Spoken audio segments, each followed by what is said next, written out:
Hey, Dave, Hey, Mark. how we doing today? Good, man. Get some light on the subject here.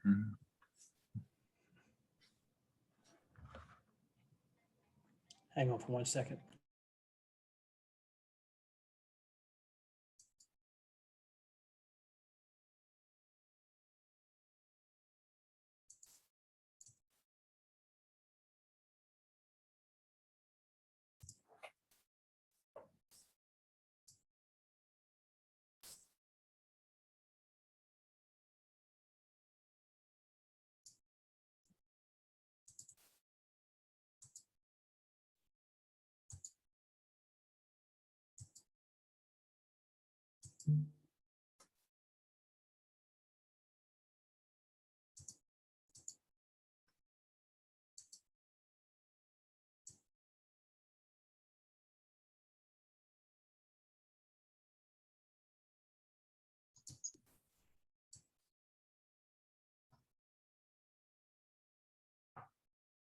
Oh, baby's gonna join you. Hey, baby. Hey, how you doing?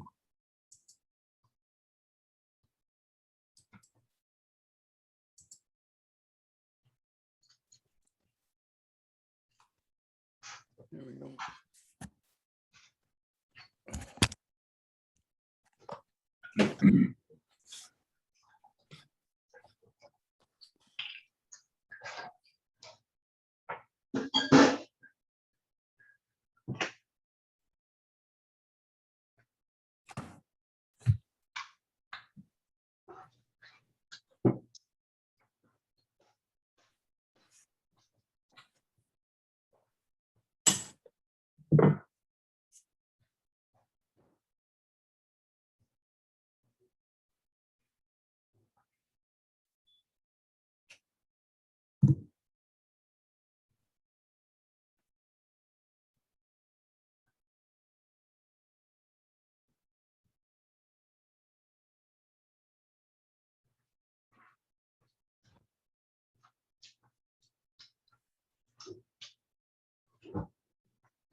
You can come in. Thank you, honey.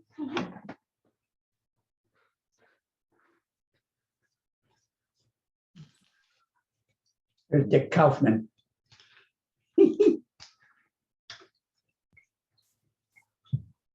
Hello, Hey, Fran. how's it going? Great. And yourself? Awesome.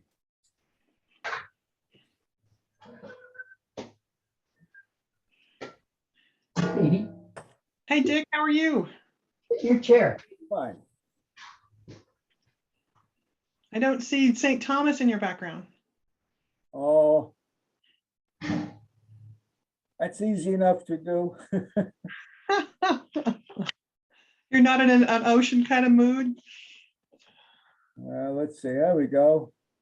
Oh, I love it. I love it. I feel like I'm on vacation when I see that. It frustrates me that I'm not there. Ah, I hear you. I hear you. Well, here's some clouds for you. Here you go. Oh, okay. Yeah, I've been wrestling with, there's a problem with moorings in the, in Coral Bay, so trying to find a mooring I could stay at for some time, but a lot of other people like to be there. And here's Maroon Bells outside of Aspen. Oh, Okay. wow, that's nice. And Dave just went to the Mitel office. I love this.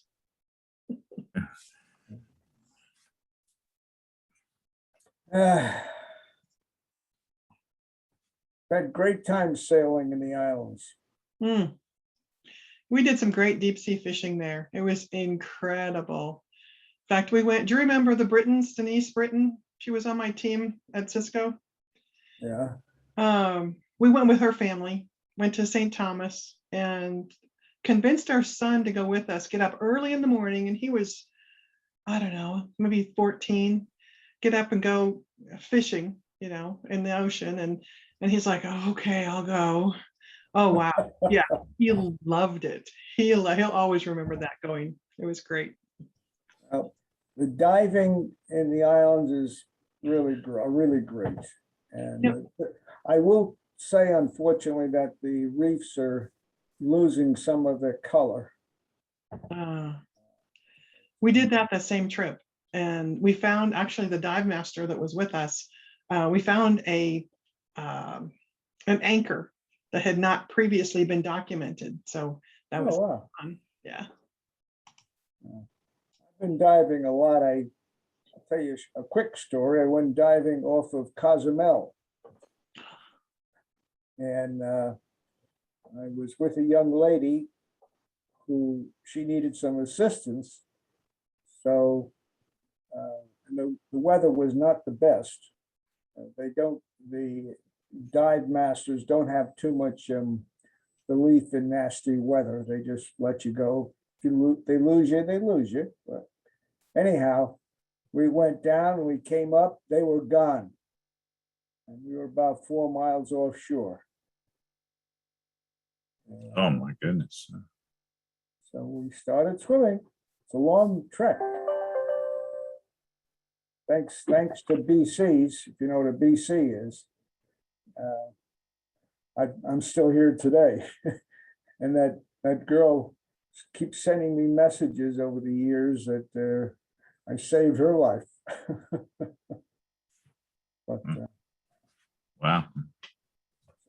the lesson is, if you're going on a dive, make sure that the dive shop really is sincere about taking care of its divers.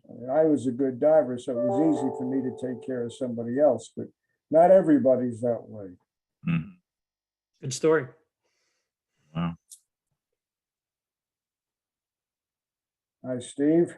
Hey there. How you doing, Dick? I almost roped Steve into going down to Guyana one year. That's right. How is everybody? Great. And you, Steve? Good, Dave. Good.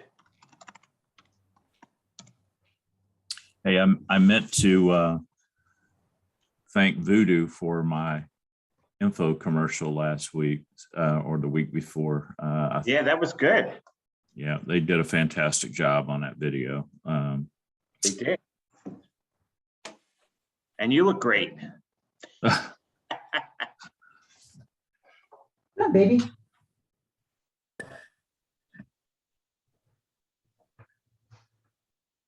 Hey, Chuck.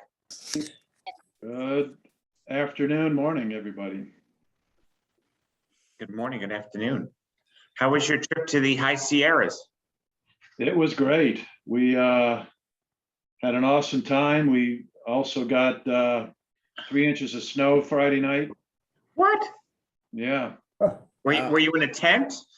I brought a bigger tent because we anticipated a little bit of weather. So yeah, I did bring a comfortable tent. Wow. So what do you have, like one of these Sub-Zero sleeping bags or something, or? I've got a 10-degree bag. Hmm. It got down to probably in the mid-20s at night, Wow.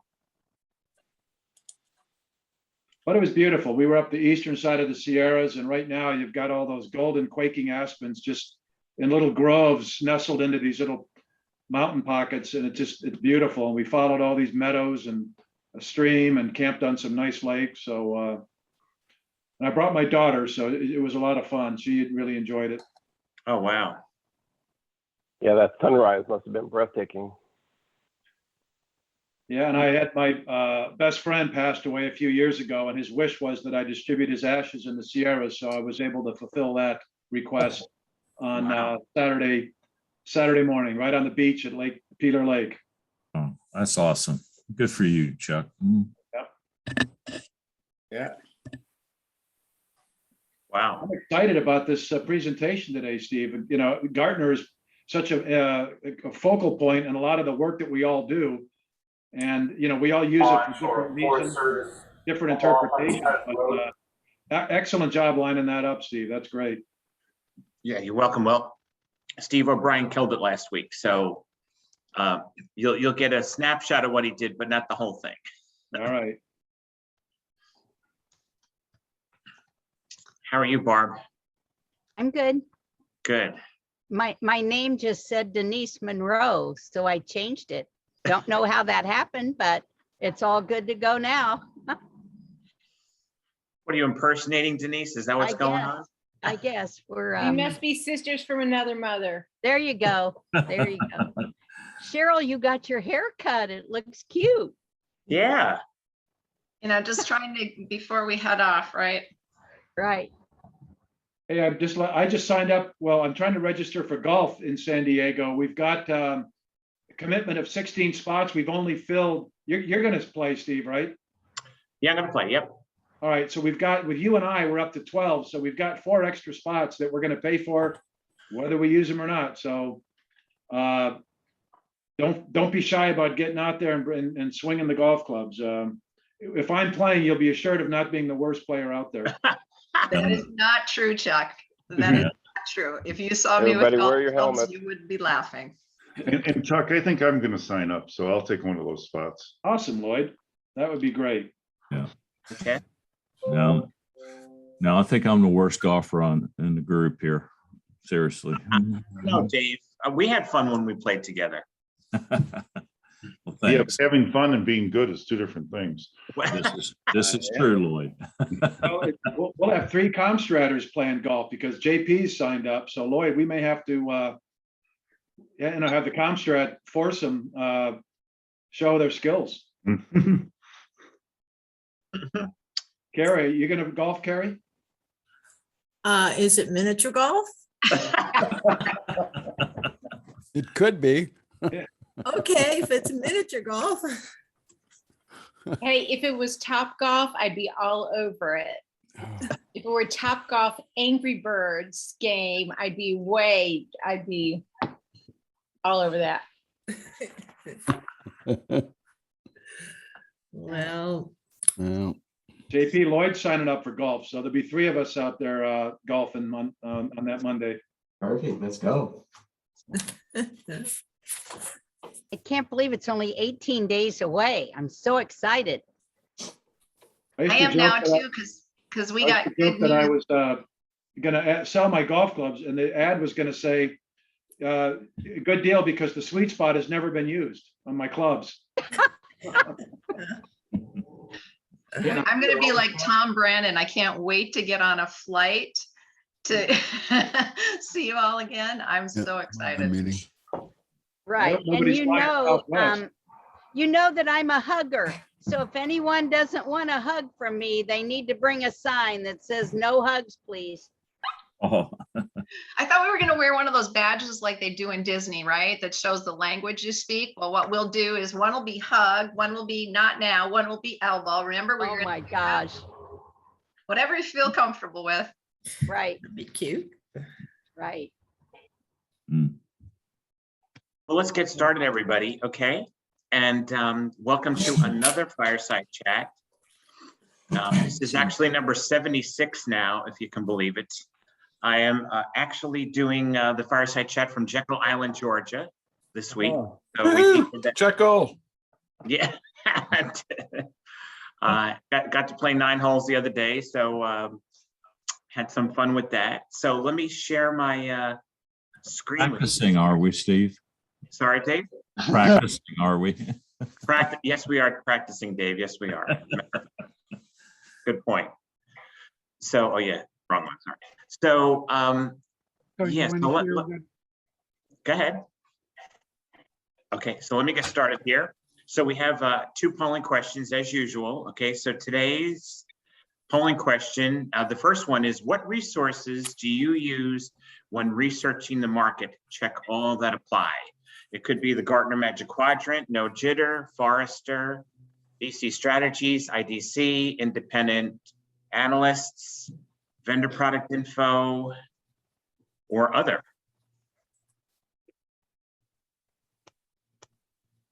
Should be an You interesting. should have all the above.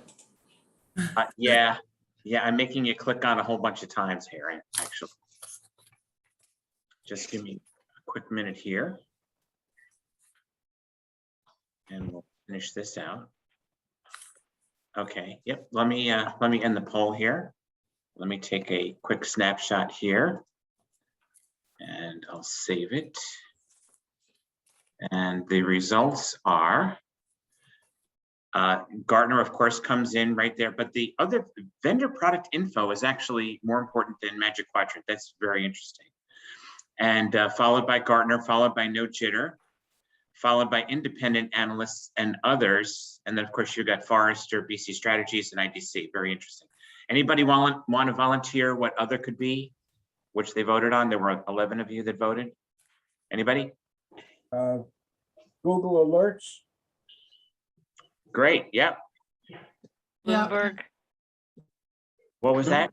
Bloomberg and other Oh, Bloomberg, consultants thanks, Roberta, and other consultants. I use references, other consultants, telecom resellers, Enterprise Connect, the people associated to those. Great. Metrigy and 451. Steve, I use my own database. Listserv. Yeah.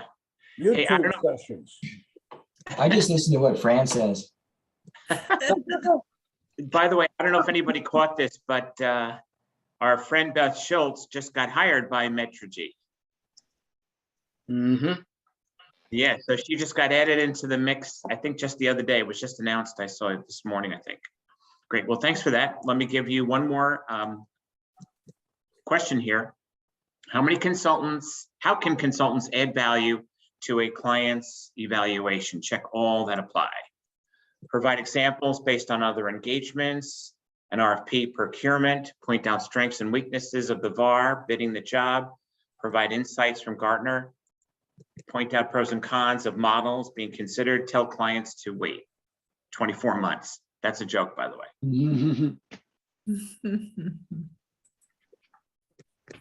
We'd all go broke in that case.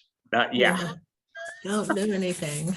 How about Roberta's approach? What she does is try and encourage the use of the current model if it's the right one for them. They're just not using it properly.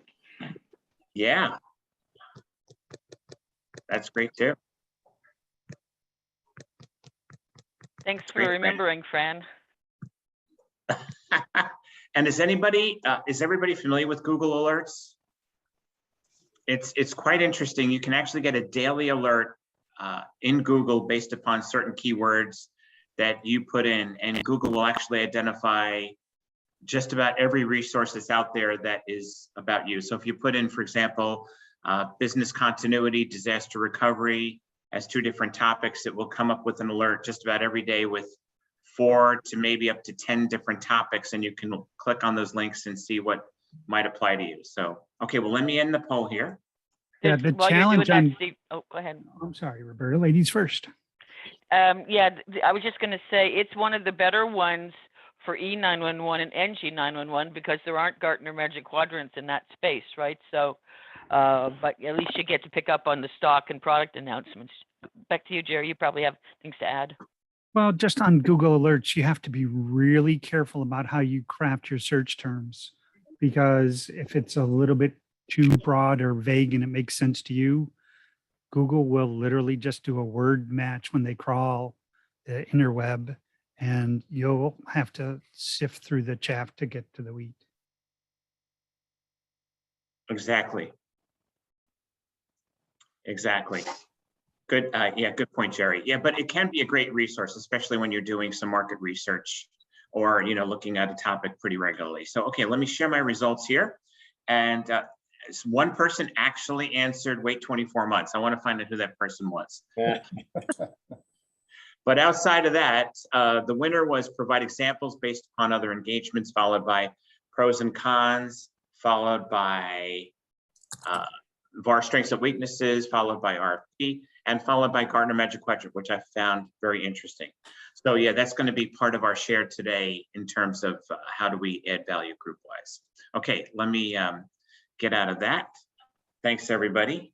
Okay, so some thanks to Stephen O'Brien from Extreme Networks who shared last week some great stuff. Thank you, Stephen. You're back, right? I think for another summary, right? If I'm not mistaken. Thank you. And we're going to have John Arnold this week. I've got some famous quotes again, back to famous quotes. So here's a couple of famous quotes this week. The cinema is little more than a fad. It's canned drama. What audiences really want to see is flesh and blood on the stage.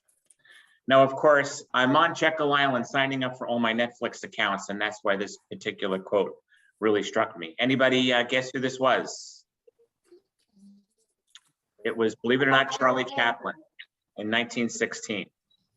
Okay, one more. Television won't be able to hold on to any market it captures after the first 6 months. People will soon get tired of staring at a plywood box every night.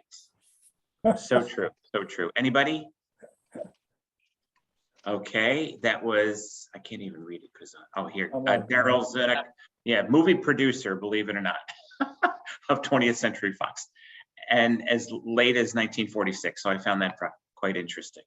Okay, let me keep going here. So just a quick reminder, we talked about this last week.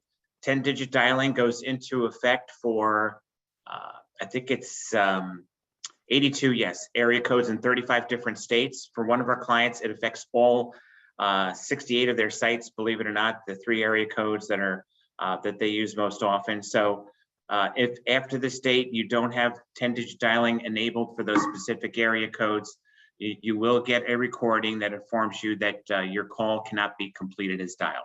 And, you know, in my opinion, that's pretty to very generic, and people will get very confused by that. Someone is drawing on my screen. Who is drawing on my screen? Okay, who's doing that? Hold on, I have to get out of this screen here. I know it's not me. Hold on. That's pretty funny. I thought I was doing it. Artist in our midst. Yeah, yeah. Cat. I thought it was me. Okay, let me just keep going on these. Sorry, let me just get back to the proper slide here. Okay, yeah, so this is actually in just 11 days. So it's a great way of notifying old clients if you want to get back in touch with them, et cetera. Just a great little, you know, APB out to everybody as well. So just some food for thought, okay? Not a major announcement, but, you know, something to share with your clients. So again, we're going to have Steve back this week, Steve O'Brien. Of course, John Arnold will provide his perspectives, and I'll give you my perspectives from a consultant. John will be the analyst, of course, and then Steve will give a recap from last week. So we have a quick info commercial. Is Cato on? Yes, sir. All right. Oh, so I knew I saw you. Thanks, Mark. How you doing, Mark? Doing great. Thank you so much. Wait a minute. You're not in the car this time. What's going on? I'm not. I'm actually in my house. It's weird, but it's nice. Okay. So we'll try and stick close to 60 seconds. So Cato has now been around for 6 years, raised about $1/3 billion in private equity. We're now, as of our last valuation, $1 billion company. So we're a unicorn from a private equity perspective. Founded by the folks that started Checkpoint and Pervin and Capsula.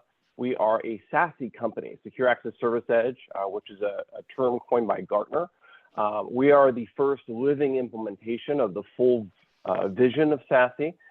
Just crossed over 1,000 enterprise customers, 300,000 remote access subscribers. We provide a synthesis of SD-WAN as a service, firewalls as a service, and other security services, and remote access. So for a lot of folks that have been on lockdown, getting a connection that's both optimized and secure has been very important as a replacement for old VPNs. Next slide real quick. Sure. So in trying to examine where to fit Cato in their little magic quadrants, Gartner decided that we were something divergent enough that we warranted a new category. So SASE, Secure Access Service Edge. Listen to a webinar. How you doing? Wait, talking there. So SASE is again the Kaufman synthesis down. Yeah, sorry. network as a service Had and network security as a had service. a birthday cake and Okay. and I had a steak while Grandma had a hamburger. Better get the mute button out, Steve. Yeah, if you can mute. That's Okay, I'm looking for him. I apologize. Richard. no worries. She So we've seen a might lot have- of customers she went wanting out to for a replace drive routers, to some SD-WAN store or appliances, something. firewalls. But she does tend to forget to take her phone sometimes. I haven't Hey, said. Dick. Okay, here we go. Sorry, I finally found it. Go ahead. There we go. There we Okay. go. So customers used to have to buy all these products themselves and stitch them all together. They would work with consultants like yourselves to put out RFPs for each one at a time and have to go through procurement all these different times. What customers really want is for all of these things to be provided as features in a single platform, a unified cloud delivered service. Next slide. Sure. So the point of all this is to connect users on the left to the applications on the right. These users just want the most optimal connection possible across the WAN, but IT demands that security be involved in all those flows and transmissions. There's no elegant place to put an appliance anymore. And trying to wheel all those appliances inside of a corporate empire is just a daunting task. It's very expensive, low skill set. So having a cloud service to deliver all this at the same time is revolutionary for the networking and security industry. And where Gartner sees this is they see 60% adoption of this model by the end of 2025. So it's a tectonic shift. And next slide. Cato is leading this pathway. So although Fortinet and Zscaler and Cisco and other vendors are capable of delivering this someday, Cato actually delivers this now. So for a lot of customers that you may have that are, they want to get off their MPLS, they want to replace their appliance-based firewalls, they want to replace their VPNs, Cato can provide great alternate solutions.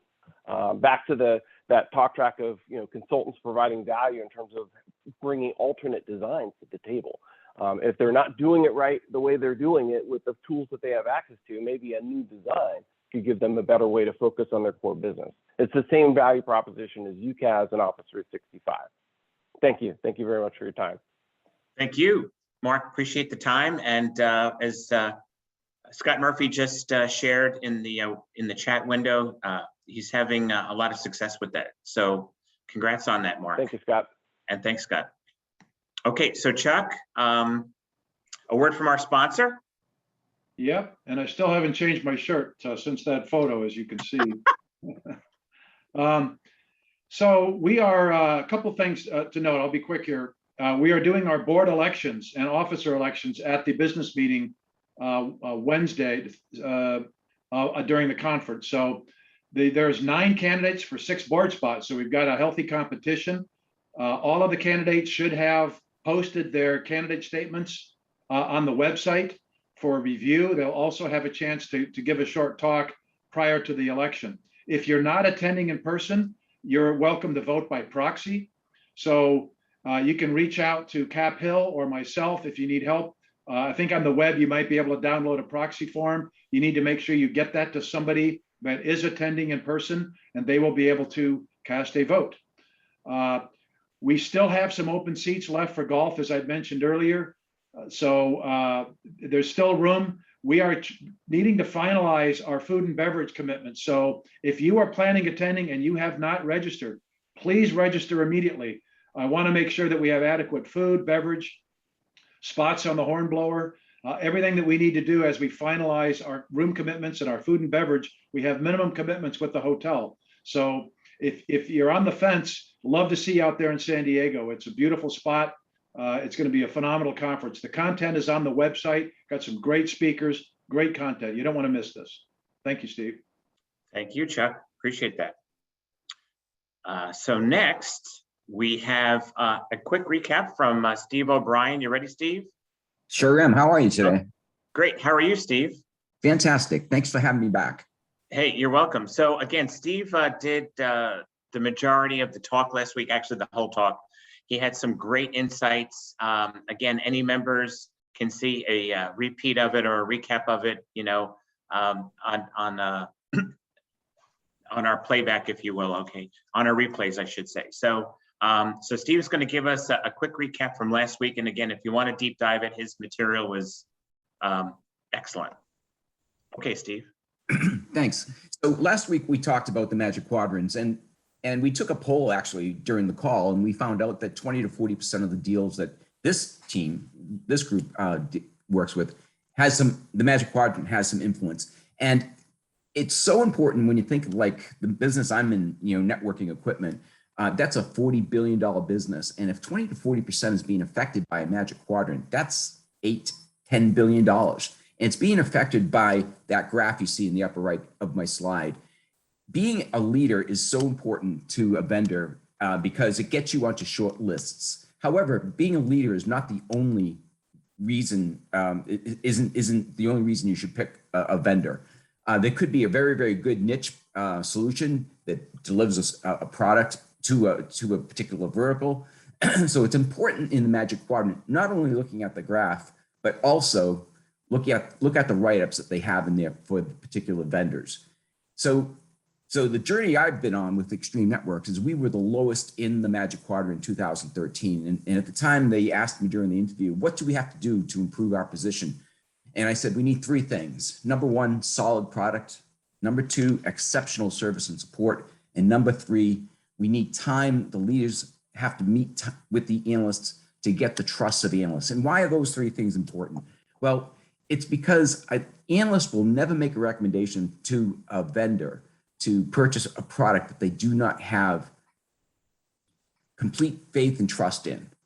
And that's because most analysts get their compensation by how they are rated by their clients. So even just a couple of bad ratings can affect an analyst's bonus plan. So what I do, and I have been doing since, well, I've been for 16 years now, what I recommend we do is we have roadmap discussions. We incorporate analysts' input into our product decisions. We go back several times during the development process and we review the product with them. And by the time that product comes out, that analyst actually feels like they've helped us develop it. And they may even give us quotes for the press release when we announce that product. So what I do is I drive frequent contact, a cadence of communications with the analysts all year round. And it's a 12-month year-round effort. And it works. We started in 2013 with Extreme Networks, lowest position. And by the time 2018 came around, we crossed over into the leadership quadrant. And we have been a leader for 2018, 19, and 20. Now, the Magic Quadrant for wired and wireless LAN is going to be coming out probably in the next few weeks. So we'll see how we place for 2021. But this is the process that we've been working with, and it has shown to be very, very, very successful for us.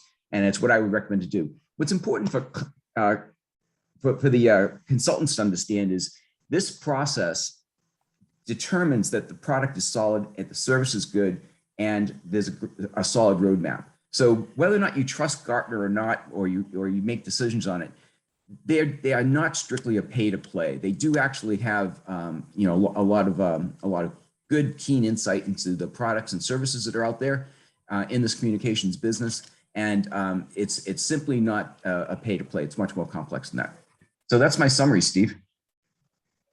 Great, Steve. So, I was thinking about your insights last week. Each analyst that signs up is X dollars, right? As part of the subscription for the vendor, right? As you're paying into this, right?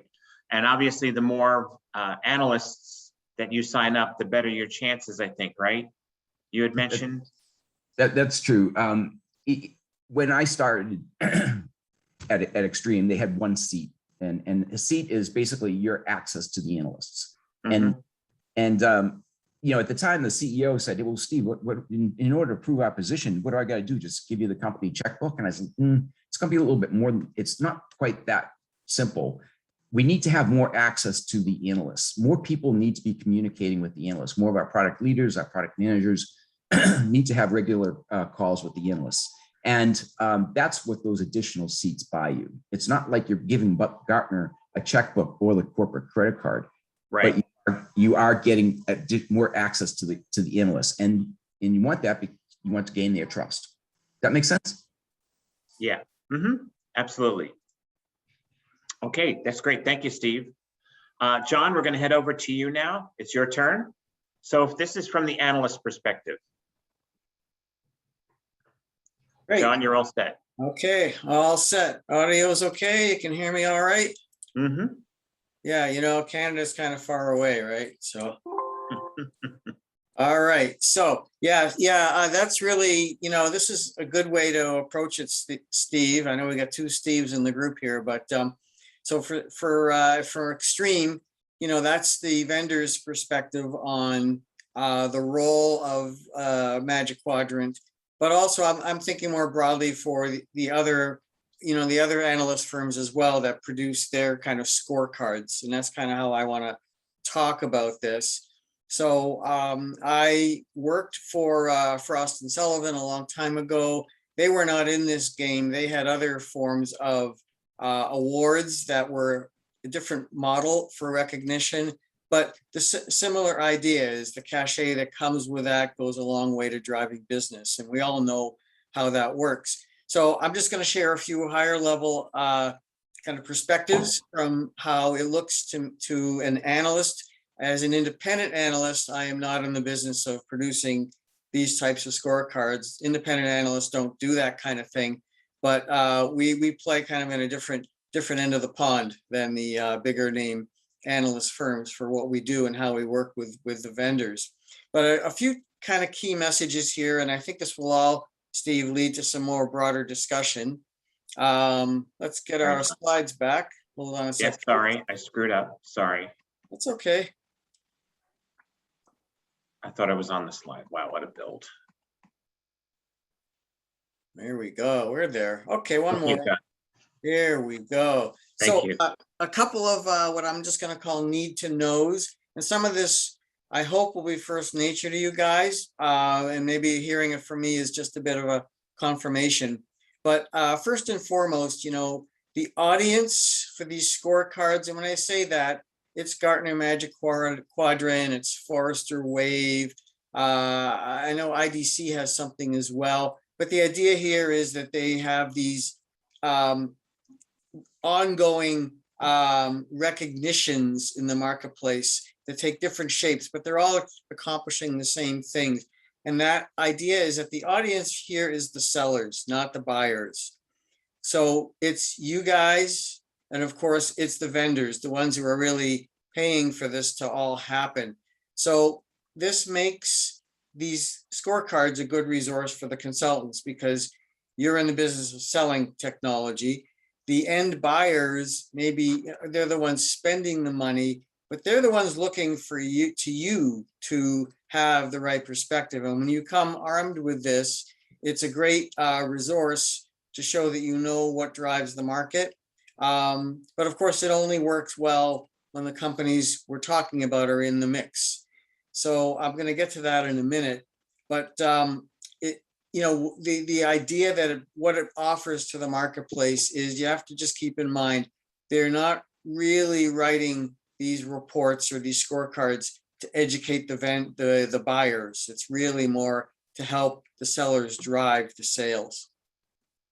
But to what Steve was saying earlier, the research methodology is rigorous because you have to keep in mind, both the analysts working for these firms and the firms themselves, they've got reputations to build and protect. And these scorecards are probably the most visible form of branding that they have. So yes, there has always been a pay-to-play element to these things, but the underlying research, as Steve was saying, there's work that goes into this. And just like the methodology, and you should study the methodology, by the way, because it really goes a long way if it's going to be helping your clients make good buying decisions, to know what's behind it. In other words, what's the process they used to come up with these quadrants. But the analysis is credible, particularly for the markets they've been tracking for a while, because it just has to be that way. But it's important to understand that in some of these segments, like Steve mentioned about networking, they keep coming out with these new sectors of the tech space because the technology is changing so much. So for scorecards that have had a short track record, you got to be a little bit more mindful that everyone's kind of figuring this out as they go. But for more mature spaces, and I hate to call something like UCAS as mature, but for ones that have had several quarters of these things, there's a little bit more, track record behind them. Another thing that's really important is the continuity of the analysts, because some of these segments have been covered by the same analysts over long periods of time. And I put a lot of faith in that, as opposed to ones where the analysts providing the scorecard analysis changes from quarter to quarter. You really want, when you talked, Stephen, earlier about having access to the analysts, what you really want, of course, is analysts who have been on this, wagon for a long time and have seen quarter to quarter how the market has evolved. So I think that's important to keep in mind too. If it's an analyst writing one of these for the very first time and they're new to the space, if your client is wondering, well, why am I not on that quadrant? Well, there might be a good reason, because it's a new person who hasn't gotten around to knowing all the companies in the space. Okay, let's go to the next slide, Steve. Okay. And we'll have hopefully lots of time to talk about this. Sure. So other considerations. These scorecards really only reflect the leaders that are based on their criteria. And I think Steve O'Brien talked about this earlier as well. So just because, your clients aren't on there doesn't mean there's no chance that they're going to get a sale here, because there are lots of other worthy vendors, as we know, in the marketplace. So it's not the be all and end all if you're not on these quadrants. It's great if you are, but the universe of companies to recommend shouldn't be restricted just to this, especially because the criteria can be very specific. When you start getting into things like global coverage, critical mass in the marketplace, it excludes a lot of players very quickly, for better or worse. So understanding that criteria set is really important. And when your customers don't fit into all of those, it's really important to set the right expectations. They say, well, why am I not in this report? Say, well, you got to show what's going on, and say, okay, well, here are the criteria that they set. And so if they want to get on that report for future, pay attention to what is needed to meet the definitions of, what constitutes a vendor to be analyzed in that group. The big one, though, for me, though, is that this idea that that tech changes so fast right now. And when these reports come out kind of on a quarterly basis, possibly even less frequently, boy, with the cloud technologies, as we all know, there's going to be a lag, right? So even though some of these reports will kind of take a bit of a future, kind of a crystal ball analysis there, you got to keep in mind, they've got a production schedule to adhere to here. So, trends happen really fast, right? When Five9 announces they're going to be bought by Zoom, that changes everything. And then 2 weeks later, we find out they're not, it's off, right? So you can imagine if you're trying to produce one of these reports to try to be on the money, it's impossible. Like day before publishing, all of a sudden a bomb drops like that, and it just throws the whole thing out of whack. So you have to be fairly flexible. And if the vendors you're trying to get into the marketplace are in spaces like this, like, anything to do with AI, analytics, biometrics, all these things that are changing day to day, you've just really got to have realistic expectations here about why you are or not going to be in that analysis, right? So the scorecard, okay, echo off, good. So scorecards, it just came up from Steve earlier as well. That the grid that we all race to right away to see who's in, who's out, that only tells part of the story. I think to really be educated about the market as a consultant, to know why you're recommending or not recommending certain companies, the analysis in those reports, the profiles of each company, I think go a long way to kind of explaining where their, strengths and weaknesses are in the marketplace, what verticals they're strong in, where their, management team has changed. And as Steve talked a lot about that management team being so critical to establishing credibility to move up into the upper right quadrants. You've got to really put some stock in those analyses of each vendor, and not just for these vendors, but also, how they compare to others. Because in this marketplace, bottom line is there's 100 tech companies that can do anything your clients are looking to buy. So it's not like nobody can't do this stuff. There's not a lot to pick between these companies. So analyses like this help kind of be a little bit more granular as to why. Well, we think this vendor's management team is a little more focused on where the ball is going, whereas this management team is a little more stuck in the legacy world. The little things like that can make a difference to justify why you're going with certain vendors. And also the last point, I think Steve's touched on this before, these scorecards are a key part of the business model. Steve, you're going to talk a bit more about Gartner's story in a minute. They invest a lot in this Magic Quadrant idea, as does IDC and Forrester and all the other ones, because it's so public and it's so visible. So there's a lot that goes into the marketing and branding value of these. And there's an important reason for that, because the traditional model that analyst firms have always been built around, which is selling reports, sometimes by the pound, to the marketplace. That model is really under a lot of stress especially with cloud and internet. So much free information is out there now. There are fewer people who want to pay the big bucks for these reports. So that kind of foundation of what their business has been built on isn't as strong as it used to be. So there's more stock put into something like Magic Quadrant, which is a result of all the research that goes into those reports, but it's kind of a different business model that brings in the dollars to keep these firms going. So they have a vested interest in making sure these scorecards stay healthy, because it really is a big driver of their business model, because they have to evolve just like all of us have to evolve. So I think that's an important point to take away here, why they're doing this, and why you've just got to keep that in mind about what's driving it for them, because they're a business just like you're in a business too. All right, Steve, I'll leave it at that. Okay, thanks, John. So Steve O'Brien and John. So there's a quick question from Hamid here. Hamid was asking about carrier services. Are they in the Magic Quadrant? I personally haven't seen anything on that, like SIP trunking. And normally, Gartner typically goes after hardware and related things. So for example, if you looked up Session Border Controller, which they haven't done for some period of time, but if you do a search for Gartner Magic Quadrant, SBCs or Session Border Controller, you will find them. Again, they haven't done them as recent. I think that particular topic has dropped off. I looked up SIP trunking. No, you can't find it. So as Fran had mentioned in the chat, it looks like there's 27 different quadrants around carrier services, and there's 183 Magic Quadrants. Thanks, Fran, for that, because I knew there were a lot of Magic Quadrants. I didn't realize there were that many. In fact, I was trying to look for the number this morning. So thanks for that. So any questions for John before we move on? Thank you, John. Okay, so let's continue here. Did I go backwards? I'm sorry.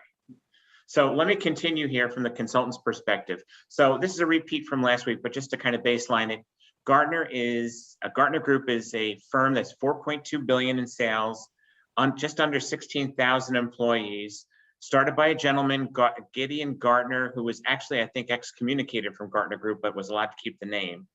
That's the rumor anyway that I had heard it some time back. They're actually headquartered right here in Stamford, Connecticut, and they have another office in Munich, Germany. They focus on three major segments, from research to consulting to conferences. So we know them for the research that they are. And again, they're definitely an influencer. Okay. So what you may or may not know is that according to the Knowledge Capital Group, every dollar spent on analysts' advice, 87 cents of that goes to Gartner Group, which is just a huge number, over 80% of the market. And Gartner has approximately 15,000 clients, 70% which are end users, which they pay a fee into a year, and then 30% is vendors. So you can see it's a big mix.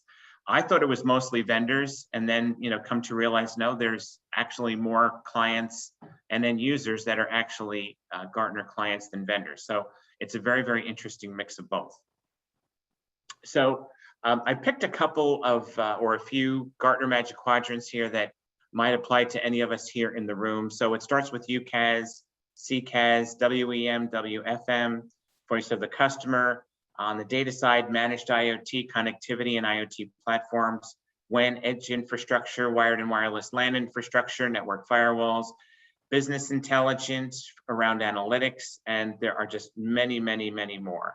So John or Steve, are there any categories I might have missed here that are in our general space? I think you pretty much covered them.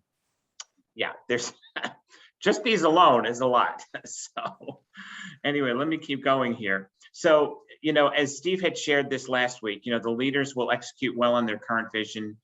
Visionaries understand the market based upon market rules, but have not been able to execute well on that just yet. You've got your niche players, which Steve had alluded to the fact you can really focus not just on the leaders, which, some of the larger clients that we have, one in particular just wants to talk only to, Gartner, vendors that are in the leaders quadrant only, which we tell them basically that's a little bit short-sighted, knowing that there might be a niche player or a visionary here that could actually, fill your niche a bit better than even a leader, depending upon, what your, specific requirements are. And every client does have different requirements, of course. So the challengers execute well, but may be dominated by the larger segment and don't demonstrate yet their market direction. So, from my perspective, you can get quickly educated on the market by reading, and I would say this, and Steve underlined this yesterday when we had a pre-call with John and myself and Steve, is that to get really educated, just don't look at the chart, do a deep dive and underline and highlight the entire report, and look at each of the vendors, whether they be in the visionary, niche, challengers, or in the leaders quadrant, because you'll learn quite a bit about the market. And from a consultant's perspective, you'll add a lot of value in terms of your knowledge when you're having discussions with the clients. And I can tell you this, the Gartner analysts are very sharp. Actually, I had a client where we did an RFP for a 1,500 seat contact center solution about 2 years back. And part of the final throw before the client finally decided on the vendor of choice was to have an interview with the Gartner analyst. And I was on the call with the analyst. And interestingly, the Gartner analyst brought up just about every topic that we had already analyzed as a consulting firm. And in a way, he didn't know this, but in a way he could, not that he challenged us officially, but if we had not covered those topics as consultants, we would have conceptually looked weaker than that. So again, having a knowledge of what Gartner talks about and what they do in their reports adds the knowledge for you as a consultant, and therefore adds value as well. So you can also see where the market is going. And I have this on another slide in a little while, but interestingly, most clients of Gartner are late adopters. So therefore, even though they're reviewing all of this stuff that's great, and a lot of it is very leading edge, not necessarily bleeding edge, but a lot of the topics that Gartner covers are in that hype cycle, okay, where we are in, for example, for UCaaS and CCaaS at the moment, where the market is still maturing, but there's a lot of churn going on, as John had just, shared a little while ago. So again, it will definitely add value to you, for that. And again, just to see the strengths and challenges alone is interesting, I find. So let me keep going here. So, perspectives from my vantage point, whenever I talk to clients and vendors, it's really the gold standard, vendors seeking to achieve and publish, especially when you're in the upper quadrant. all of the vendors acknowledge, Gartner over time. The Gartner Magic Quadrant reports are published every year, sometimes every other year, depending upon what the topic is. We typically see it and on an annual basis. CCAS just popped up about 2 months ago, and I think in November we're going to see the one for UCAS. It's not quite out yet. So they can actually be obtained at no cost through vendor sponsors. So if you do a search on Gartner Magic Quadrant UCAS or CCAS as an example, or WAN infrastructure as an example, you'll find that there's a vendor out there that will sponsor it, and all you got to give them basically is your name, email, and some basic contact information, and you can download the report right there. You typically have to do a copy and paste, into Word so that you can keep it for your own purposes. But I do that pretty religiously. So on the customer side, you've got again, from my perspective, a lot of customers that we talk to, again, our customers are in the mid to large enterprise market. They use Gartner as some level or some lever, if you will, in making some final decisions. And clients definitely ask us, which ones are in the upper quadrant, and if we're considering a vendor that's not in the upper quadrant, why would we consider that?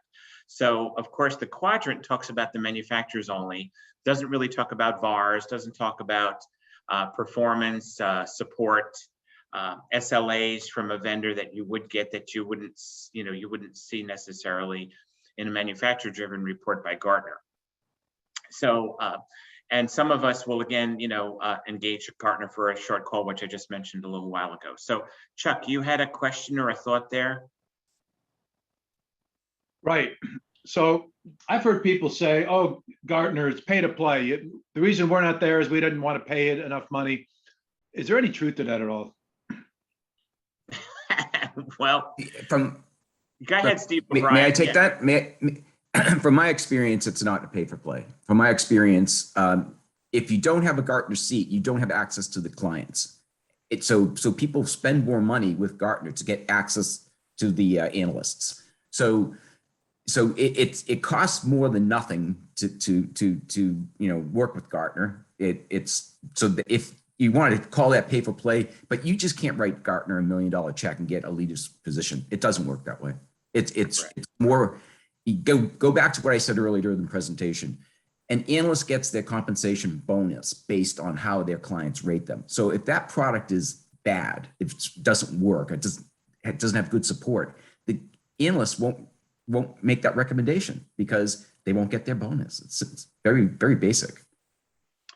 Yeah, and it looks like that. At Cato, we confirm that as well, that Gartner is not pay to play on the vendor side, that they get their money from customers, selling reports and basically memberships to their platform.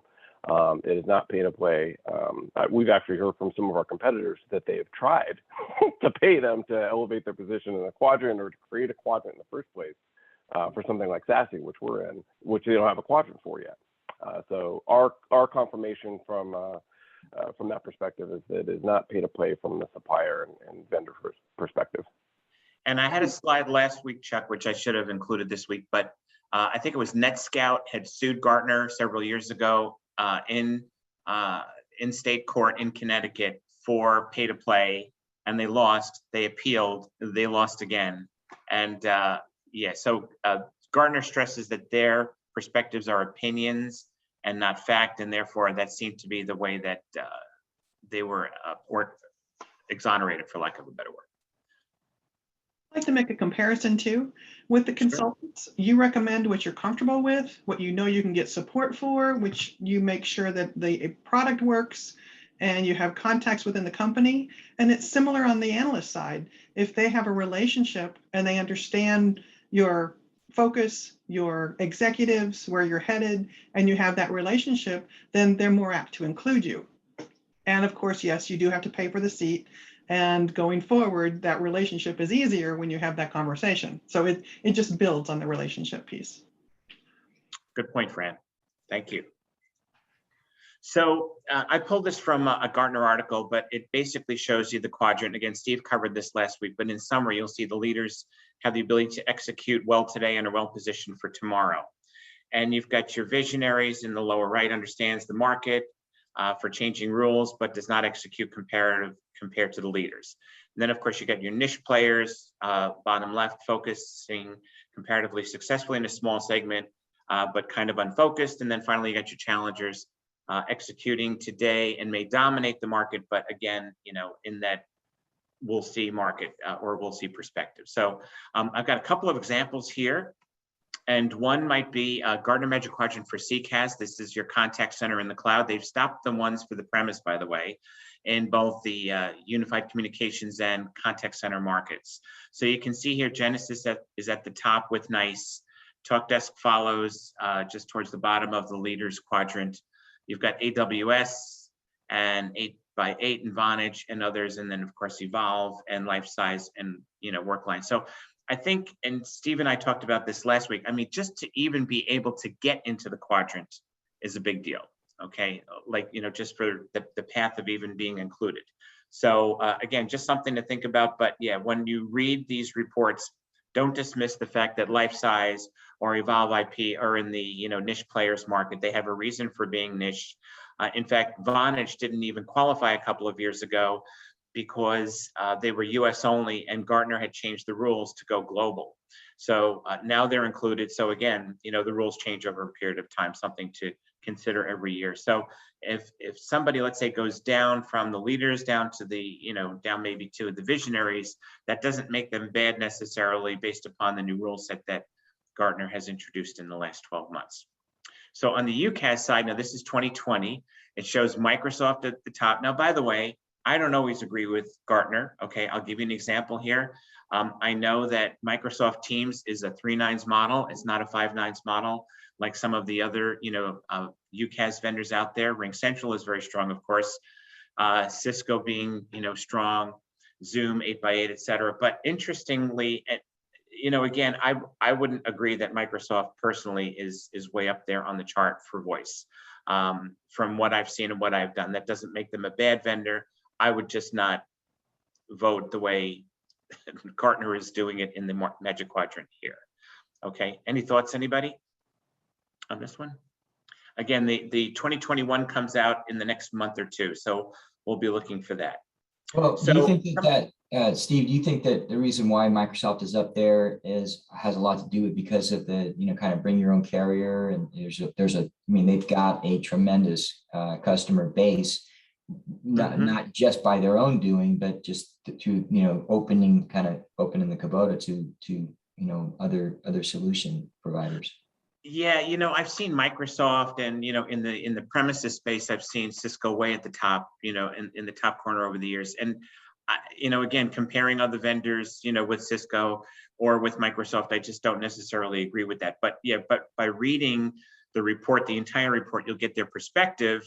And then as a consultant, you can offer the client your own opinion, especially based upon, what you know. So I think, again, if you ignore Gartner as an element in the client's decision-making process, I think you're doing yourself as a consultant a disservice, or a vendor for that matter. But at the same time, it's like the knowledge that you gain just by, reading these reports and understanding, their perspectives on it, I think is very interesting. So some perspectives here with the limited time we have. So some clients won't consider, at least in the upper Magic Quadrant, which I'd mentioned earlier. Gartner does change the rules. Again, CCaaS, for example, in 2020, broadened their reach to include North America, Europe, South America, Asia Pac, and Middle East and Africa. So they actually started to change their rule set or their perspectives on the vendors based upon the global inclusion, especially considering a follow the sun perspective, which you can do with any kind of help desk that's global, that's a CCaaS solution as an example. Okay, and so keep in mind too that, before clients walk in and review Gartner, they have their favorite vendors, they have their relationships. If there is an existing incumbent vendor that has done well for them over the years, that, obviously, has a stake in the ground along with that. We have a client that who had a CIO who was recently brought in. We worked with the CIO. He had a very, very strong relationship with one vendor. The decision was actually already chosen And actually we were in contract with the UCAS provider. And it turned out that he really was pushing for the vendor and the system that he was really comfortable with, but we were too far along in the process at that particular point. So again, so what I'm thinking of is, take that into account and then look at, leveraging your consultant expertise for that independent view along with Gartner. So there's other things that, again, we as consultants to, include, as far as an evaluation, the vendor's incumbency, the vendor's relationship with the client. I'm always big on services, from SLAs to guarantees to penalties. In fact, we're doing an RFP right now for a client, and one offered penalties and the other vendor did not. And that seemed to make a difference for the client is one of the rules. The other was also just answering questions completely versus TBD. So everything from vendor differentiators to their strengths, their pricing, the technology fit. And of course, for the cloud, it's not just the manufacturer, but it's actually the VAR that will work with it. So for example, a lot of the VARs will offer now, again, because the market's changing so radically, how do they offer a niche? Well, the VARs are starting to offer NOC services along with the cloud manufacturer, the UCAS or CCAS solution, so that they can be measuring the quality of the network while, again, this thing is working, hopefully, to a 5 nines model. So because there's a lot of, talking points on a lot of areas that could go, conceptually down. So again, adding value here. So Gartner is manufacturers only. Gartner does not include VARs. Again, look at your vendor incumbency, vendor fit, and consider the strengths and the values that each of the vendors offer. So again, it's 2 major components: the manufacturers as well as the vendors themselves. And I've got 2 slides left, so I'll skip through this. So strong RFP obviously always helps.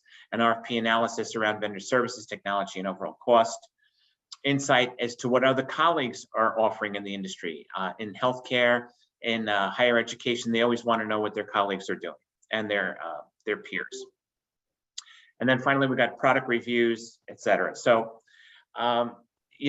interestingly, Gartner is really written for Gartner client base. It's not written for the market in general. Keep that in mind. They acknowledge, and this blew me away, that 80% of the clients are late adopters to the game. So I think as consultants, we can not only use the Gartner Magic Quadrant, but use our own perspectives and history and information and knowledge to, again, add value as consultants that Gartner alone would not, provide per se. And don't use the, Magic Quadrant as a crush per se. Use your criteria in your RFP or other ways that you're going to evaluate vendors. And don't use it as an endpoint, but a touch point. And then finally, add value to yourself by including the Magic Quadrant in your knowledge base with your clients. So I skipped through these quickly. Any closing comments as we're closing our? Doorbell ring. No. Roberta And here. Paul, I wish, Roberta here, I just stop back in quickly. I just wish they would also, they comment about their service delivery capabilities, but they really don't comment about as much on their expertise and the human capital. So the net provider scores or the net whatever, but I think because things are getting more complicated, it's not just the features and functions of the software and hardware, it's your human assets. So I wish they would do more ranking on that area if we could, because that's becoming more and more important. And also culture fit. So culture fit, huge. That's my 2 cents. Well, I think that was 3 cents for me, Roberta. Thank you. Anything else, anybody, as we're finishing out today's session? Okay. Well, thanks everyone for joining. We will see you again next week. We're working on a topic right now, and we'll have that to you early next week. Love your hair, Cheryl. Okay, yeah. Great presentation, Good. guys. Thank you for your information today. Thanks, everyone. Mark Take PA, care. read your email. Are you talking to me, Roberta?